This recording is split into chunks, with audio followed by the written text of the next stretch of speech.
ചങ്ങാതിമാരെ ഒരു മുട്ടയുടെ ഒരു കിടുക്കാച്ചി ഐറ്റം ഉണ്ടാക്കി തകർത്താലോ. സാധാരണ നിങ്ങൾ ഉണ്ടാക്കുന്ന മുട്ട റോസ്റ്റ്, മുട്ടക്കറി, ഈ വക സംഭവം ഇതൊരു വെറൈറ്റി സാധനം പിടിച്ചു. സംഭവം പൊളി എന്ന് പറഞ്ഞാൽ ഒരു രക്ഷ, അധികം കഷ്ടപ്പാടൊന്നും ഇല്ലാതെ ഉണ്ടാക്കി താർക്കാൻ പറ്റുന്ന ഒരു കിടുക്കാച്ചി ഐറ്റം കേട്ടോ.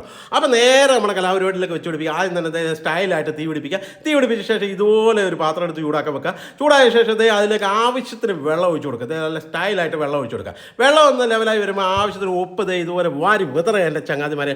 അതിനുശേഷം മുട്ട നല്ല കഴുകി വൃത്തിയാക്കി ഓരോന്നായിട്ട് ഇട്ട് കൊടുക്കുക. ഇട്ട് കൊടുക്കുന്ന സമയത്ത് നമ്മുടെ ചാനലായ ഷെഫ് നിബുദ് ആൽക്കെമിസ്റ്റ് ആരെങ്കിലും ഫോളോ ചെയ്യാത്തുണ്ടെങ്കിൽ ഫോളോ ചെയ്യാനും ലൈക്ക് ചെയ്യാത്തുണ്ടെങ്കിൽ ലൈക്ക് ചെയ്യും, കമൻറ്റ് ചെയ്യാനും കൂട്ടുകാർക്ക് ഷെയർ കൊടുക്കാനും മറക്കില്ല. കാരണം എല്ലാവർക്കും ഉപകാരപ്പെടുന്ന ഒരു റെസിപ്പിയാണ്. ഈ സംഭവം ഒരു പ്രാവശ്യമെങ്കിലും ഉണ്ടാക്കി തകർത്തിട്ട് അഭിപ്രായം കമൻറ്റായിട്ട് വാരി വിതറാനും ചങ്ങാതിമാർ മറക്കില്ല എൻ്റെ ചങ്ങാതിമാരെ. അപ്പോൾ ഈ മുട്ട തിളയ്ക്കുന്ന സമയമാകുമ്പോഴേക്ക് നമ്മുടെ ചങ്ങാതിമാർ അതിന് വേണ്ട സാധനങ്ങൾ അരിഞ്ഞും കുഞ്ഞും ഒക്കെ ആയിട്ട് റെഡിയാക്കിക്കൊണ്ടിരിക്കുകയാണ് എൻ്റെ ചങ്ങാതി. അപ്പോൾ മുട്ട ഏകദേശം പുഴുങ്ങിയ ഒരു പരുവായിരിക്കും, അവനെങ്കിൽ മാറ്റി വെക്കുക. അതിനുശേഷം ഇതുപോലെ ഒരു സ്റ്റൈലായിട്ട് ഉരുളി ചൂടാക്കാൻ വെക്കുക. അതിലേക്ക് ഇതുപോലെ കുരുമുളക് ഇട്ട് കൊടുക്കുക. കുരുമുളക് ഇട്ടതിന് ശേഷം തീ ഒന്ന് കുറച്ച് വെക്കുക. തീ കുറച്ചതിന് ശേഷം അവനെ ഒന്ന് സ്ലോ ഫ്ലെയിമിലിട്ടങ്ങ് മൂപ്പിച്ചെടുക്കുക. അപ്പോൾ ചെറിയൊരു സ്മെല്ലാകുമ്പോഴേക്ക് അതിലേക്ക് മല്ലി ഇട്ട് കൊടുക്കുക. മല്ലിയും കൂടെ ഇട്ട ശേഷം ഇവനെ ഇതിൻ്റെ അകത്തിട്ട് ഇങ്ങനെ മൂപ്പിക്കുക കേട്ടോ. ഇതിന് വേണ്ടിയ സ്പെഷ്യൽ മസാലക്കൂട്ടാണ് നമ്മൾ ഈ ഉണ്ടാക്കുന്നത് കേട്ടോ. അപ്പോൾ ഇതും കൂടെ മൂത്ത് കഴിയുമ്പോഴേക്ക് അതിലേക്ക് ജീരകം ഇട്ട് കൊടുക്കുക. ജീരകം ഇട്ട ശേഷം അവനെയും ഇതുപോലെ ചെറുതായിട്ടൊന്ന് മൂപ്പിച്ചെടുക്കുക. ഓവറായിട്ട് മൂപ്പിക്കൽ കരിഞ്ഞു പോയി കഴിഞ്ഞാൽ ടേസ്റ്റ് മൊത്തം മാറും. മസാല എന്ന് പറഞ്ഞാൽ ഇതാണ് സംഭവം. അതിനുശേഷം നമ്മുടെ പെരിഞ്ജീരകം കൂടെ ഇട്ട ശേഷം ഇവനെയും കൂടെ സ്ലോ മോഷനിലിട്ടങ്ങ് മിക്സ് ചെയ്യുക കേട്ടോ.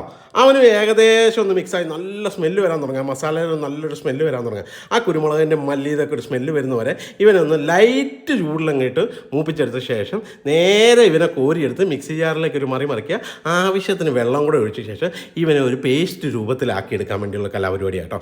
അതിനുശേഷം ഇവൻ ഏകദേശം ഒരു പരുവായി വരുമ്പോഴേക്ക് നേരെ ഉരുളി എടുക്കുക. ഉരുളി ഒന്ന് ചൂടാക്കാൻ വെക്കുക. അതിനുശേഷം ഇതിലേക്ക് നല്ല സ്റ്റൈലായിട്ട് വെളിച്ചെണ്ണ ഒഴിച്ചു കൊടുക്കുക. വെളിച്ചെണ്ണ ഒന്ന് ചൂടായി വരുമ്പോഴേക്ക് വെളുത്തുള്ളി ചെറുതായി എരിഞ്ഞെടുത്തൊരു മറിച്ച ശേഷം അവനെ ഇതുപോലെ ഒന്ന് മൂപ്പിച്ചെടുക്കുക എന്ന് പറയുന്നത് ലൈറ്റ് കളറാന്ന് പറയുന്നത് മൂപ്പിച്ചെടുക്കണം കേട്ടോ.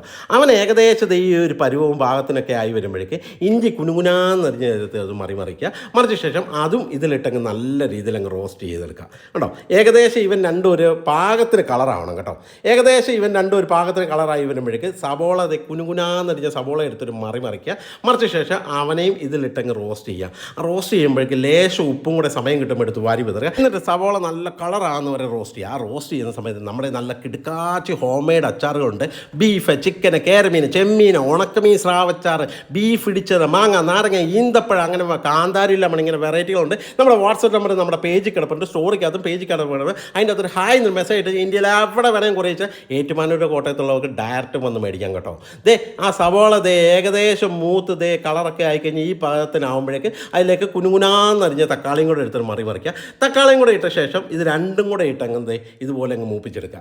ആ ഉരുളിക്കകത്ത് ഇവനെ രണ്ടും കൂടെ മൂപ്പിച്ചെടുക്കുമ്പോൾ തന്നെ നല്ലൊരു സ്മെല്ലാകുന്ന ഒരു പരുവത്തിനും പാകത്തിനൊക്കെ ആയി വരുമ്പോൾ നിങ്ങൾക്കറിയാമല്ലോ. ഇവനെന്നത് രണ്ടും ഏകദേശം ഒരു പാകത്തിനായി വരുമ്പോഴേക്ക് ഇതിലേക്ക് പച്ചമുളക് 2 കീറിയായാലും 3 കീറിയായാലും ഒരു കുഴപ്പമില്ല, എടുത്തൊരു മറിക്കുക. അതും കൂടെ ഇതിലിട്ടങ്ങ് മൂപ്പിച്ചെടുക്കുക. ആ പച്ചച്ചോവ ഒന്ന് മാറുന്ന രീതിയിൽ നമ്മുടെ പച്ചമുളകിൻ്റെയും തക്കാളിയുടെ എല്ലാത്തിൻ്റെയും പച്ചച്ചോവ ഒന്ന് മാറുന്ന രീതി വരെ ഒന്ന് മൂപ്പിച്ചെടുക്കുക.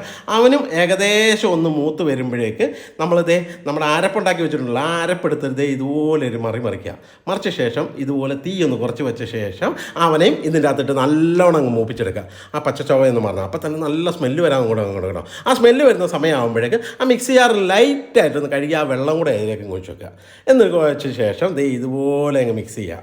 ആ മിക്സ് ചെയ്യുമ്പോൾ ഒരു അരപ്പിൻ്റെ ഒരു ടേസ്റ്റ് വരാൻ തുടങ്ങും, നല്ലൊരു സ്മെല്ല് വരാൻ തുടങ്ങും. ആ അരപ്പിൻ്റെ സ്മെല്ല് വരുന്ന ഒരു പാകത്തിനും പരുവത്തിനൊക്കെ ആയി വരുമ്പോഴേക്ക് അതിലേക്ക് ലേശം തേങ്ങാപ്പാലുണ്ടെങ്കിൽ, നല്ല അടിപൊളി തേങ്ങാപ്പാലുണ്ടെങ്കിൽ ആ തേങ്ങാപ്പാലും കൂടെ ഇതിൻ്റെ മുകളിലേക്ക് ഇതുപോലെ സ്ലോ മോഷനിൽ അങ്ങ് ഒഴിച്ചു കൊടുക്കുക. എന്നിട്ട് ഇവനെയും ഇതുപോലെ സ്ലോ മോഷനിൽ അങ്ങ് മിക്സ് ചെയ്യുക. എൻ്റെ ചങ്ങാതി ഇപ്പം തന്നെ അരപ്പിന് ഒടുക്കത്തൊരു സ്മെല്ല് വരാൻ തുടങ്ങിയിട്ട് ഈ അരപ്പ് കൂട്ടി മാത്രം നമുക്ക് വേണേൽ ഒരു ചെമ്പ് ചോറുണ്ടാകും കേട്ടോ. അത്ര കിടുക്കാച്ചി മുട്ടയുടെ സ്പെഷ്യൽ മസാലയാണ് കേട്ടോ ഇത് കേട്ടോ. ഈ മസാലയ്ക്കകത്തേക്ക് ഏകദേശം ഒരു പരുവത്തിനായി വരുമ്പോഴേക്ക് നമ്മൾ പുഴുങ്ങി വെച്ചിരിക്കുന്ന മുട്ട എടുത്തൊരു മറിക്കുക.